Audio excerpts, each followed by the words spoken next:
The New England Patriots are heading into one of the most intriguing stretches of their season, and honestly, it feels like this team is standing at a crossroads. There's a strange sense of optimism in Foxborough right now. Not because everything is perfect, but because the building blocks finally seem to be clicking into place.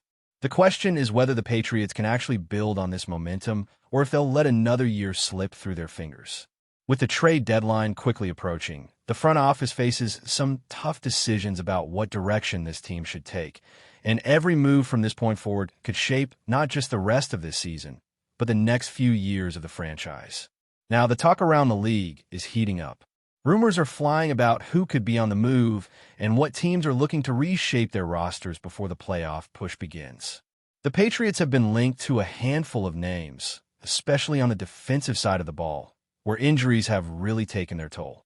There's talk about edge rushers, corners, and even a potential addition at running back. But the real question is how aggressive New England wants to be. Are they ready to make a bold move, something that signals a win-now mentality? Or will they stay patient and trust the young core they've been building under Mike Vrabel's leadership?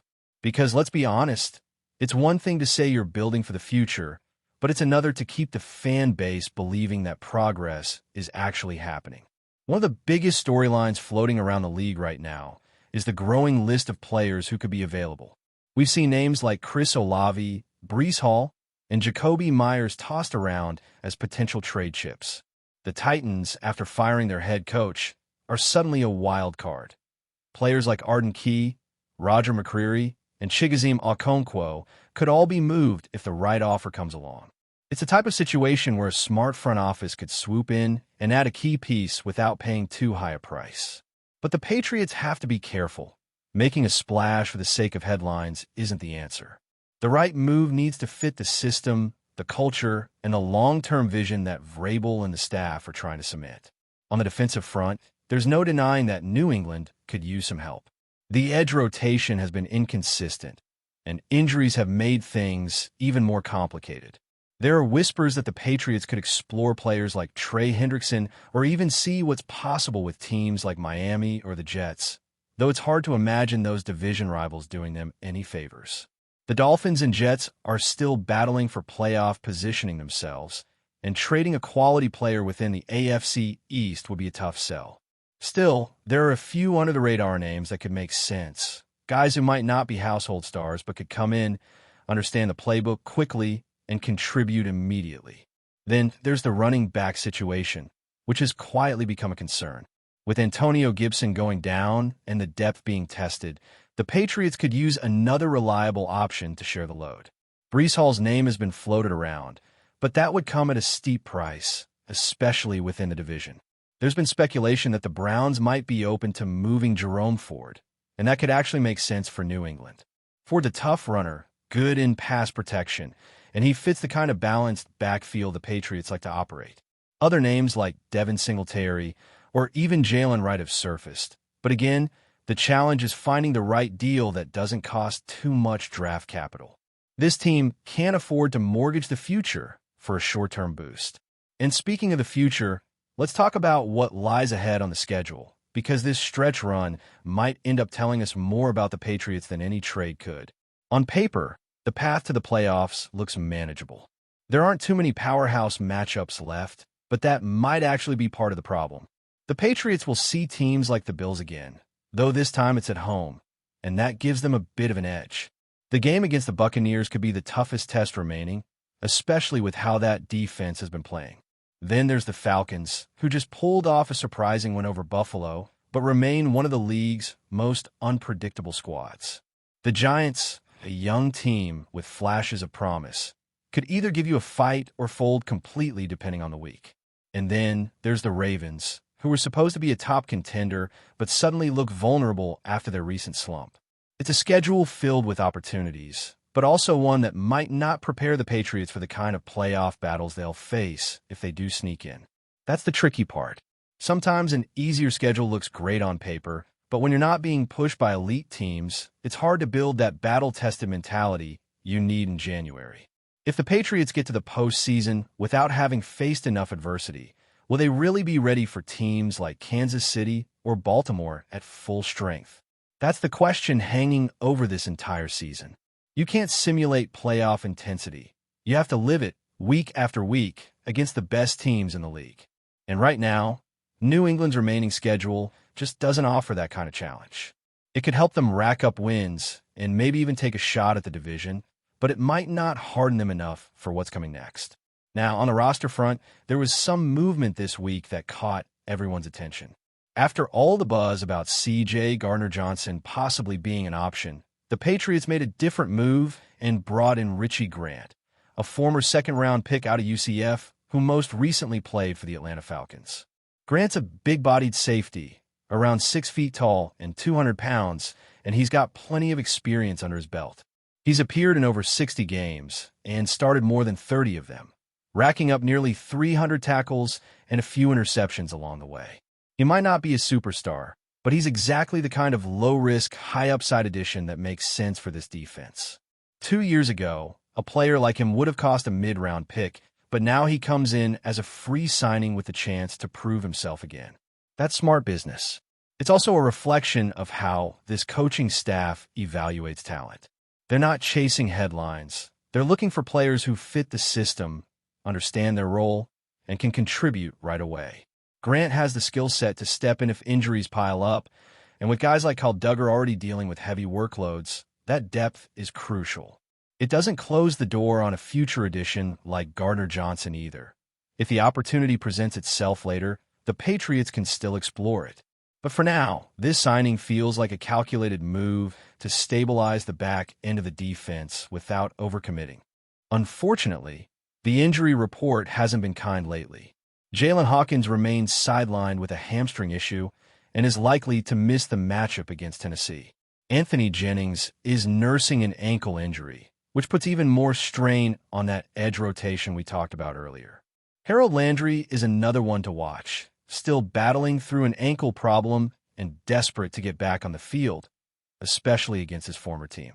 His return would be huge, but the staff won't risk pushing him too far before he's ready. It's a balancing act between urgency and caution, and right now, New England can't afford to lose any more key contributors. The good news? Christian Gonzalez has been a full participant in practice after dealing with that hamstring injury, and that's massive for the secondary. Keon White is also trending upward, and his presence gives the front seven a little more juice, especially if Jennings or Landry can't go. Christian Barmore continues to take his veteran rest days, while Stephon Diggs popped up with a chest issue but seems on track to play. These updates might sound routine, but for a team that's been battling attrition all season long, getting even a few bodies back can change the complexion of a game. So as the Patriots prepare for their next matchup, the vibe around the team feels cautiously hopeful. They're not pretending to be perfect. They know there are holes to fix, units that still need to mesh, and consistency that needs to develop. But there's also a sense of identity forming, a belief that this team is finally learning how to win together, even if it's not pretty. Whether that turns into a legitimate playoff run depends on what happens in the next few weeks, both on the field and in the front office. Now, when you take a step back and look at the broader picture, it's hard not to see the Patriots as a team that's quietly redefining itself. The narrative around New England for the past few years has been filled with doubt, frustration, and that constant comparison to the glory days. But this version of the Patriots feels different. There's a quiet determination building, a belief that this team doesn't need to replicate the past to build its own future. Mike Vrabel has been a steady hand in shaping that mindset, demanding accountability, discipline, and effort from every player on the roster. You can feel his fingerprints all over this group. The physicality, the focus on fundamentals, and the refusal to quit even when things don't go their way. That identity might not show up in highlight reels, but it's exactly what you need when you're trying to rebuild a winning culture from the ground up. What stands out most right now is how balanced the team has become on both sides of the ball. The defense, despite all the injuries, continues to be the foundation. Players like Kyle Duggar and Christian Barmore are stepping up, showing that the younger core can handle leadership responsibilities. The secondary, which looked shaky at the start of the year, has grown more cohesive, especially with Gonzalez getting back into rhythm. The linebackers are flying around, And even with the defensive line rotating heavily due to injuries, they've managed to maintain pressure on opposing quarterbacks. It's not always pretty, but it's effective. And if there's one thing this defense has proven, it's that effort and scheme can sometimes outweigh star power. Offensively, things have been more complicated. The quarterback play has been inconsistent, the offensive line still has moments of breakdown, and the running game hasn't always found its rhythm. But there are flashes, moments when everything clicks and you see what this offense could become. Drake May's development remains a major storyline. And while he's still learning the speed of the pro game, his composure under pressure is impressive for a young player. The chemistry between May and his receivers is growing week by week. You can tell there's a level of trust forming, something that was missing early in the season. Once that timing sharpens, this unit could turn into a more efficient, balanced attack that keeps defenses guessing. Still, the Patriots aren't a finished product, and nobody in that locker room believes they are. The key for them right now is staying consistent, staying healthy, and continuing to refine the small details that often decide close games. That's been one of the biggest differences between this year and the last couple of seasons. The margin for error has shrunk. The Patriots are no longer being blown out in those bad losses. They're staying competitive, keeping games within reach, and giving themselves chances to win late. That kind of resilience builds confidence, and confidence builds momentum. But with the trade deadline hovering, everyone's wondering, will they make a move that pushes them over the top?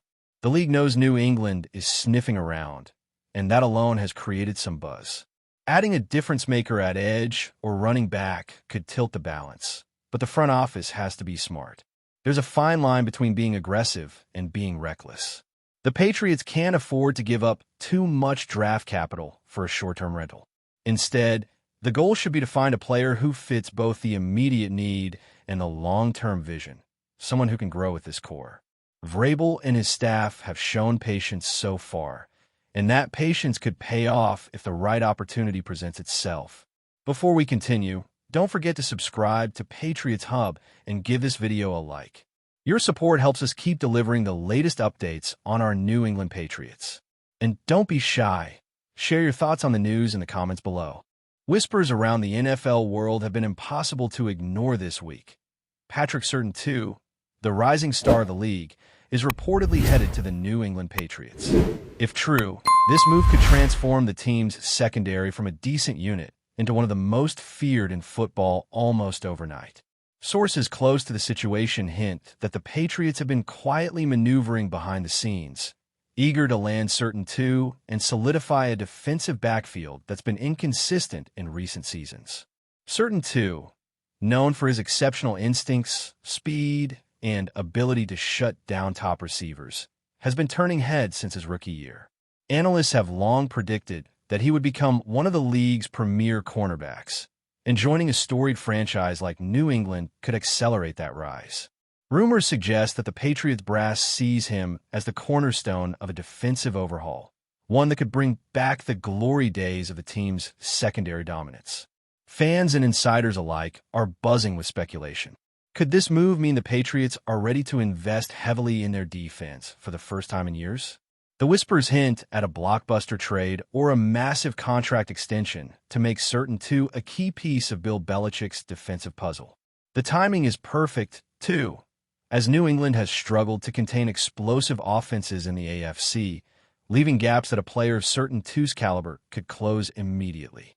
Social media is already alight with fan theories and excited takes, with Patriot supporters imagining the immediate impact. Fewer passing yards allowed, more interceptions, and a secondary that finally commands respect across the league. Rival teams are reportedly taking notice, too, with some questioning how they'll adjust their game plans if New England secures Surtain II. While nothing is officially confirmed, the chatter alone has ignited a frenzy, making it clear that the potential acquisition of Patriots Surtain II could shift the NFL landscape in dramatic fashion. If the rumors prove true, the Patriots' defensive renaissance could be here sooner than anyone expected. For now, though, all eyes remain glued to New England as the league waits with bated breath to see whether this whisper will turn into one of the biggest moves of the season. One thing is certain.